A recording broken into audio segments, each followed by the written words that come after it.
Today I'm going to do the case brief on the Penry versus Lenow case. The nature of this case was rape and murder.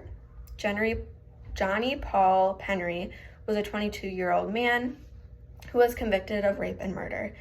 The psychologist who evaluated him testified and said that he was competent to stand trial, even though he had the mental age of a 6-year-old. Since he was competent to stand trial, he received the punishment of the death penalty because that was Texas's law for capital murder. Penry's lawyer then pushed and said that he struggled with impulse control and ended up taking the case to the Supreme Court, where they ended up reversing Penry's death sentence. The issues with this case come from the 8th Amendment, which says that prohibits cruel and unfair punishments.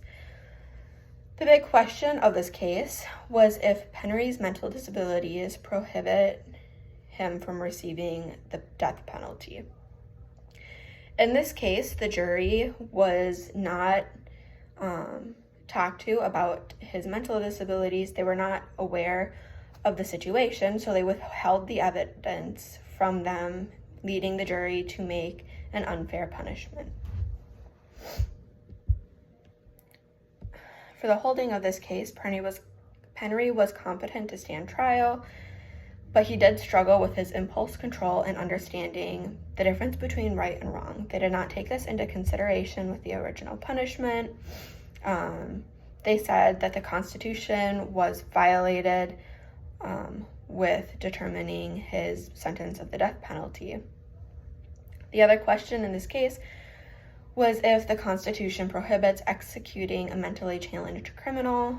The Constitution does not categorically prohibit executing a mentally retarded prisoner, but they do state that they need the evidence and the psychological evaluation before making that final decision. Justice O'Connor had a lot of opinions on this case. She brought awareness to the importance of considering all of the evidence when making the decision of the punishment. She stated that the jury did not have all of the evidence to be able to be aware of the situation that Penry was in. She believed that the original trial was then unfair to Penry, and the jury was unable to make an informed decision.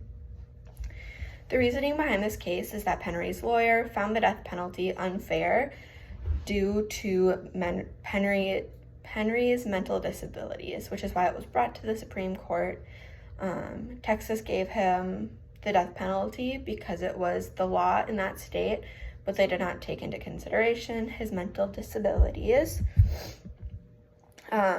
This did have a significant impact on forensic psychology because it showed the importance of the psychological evaluations.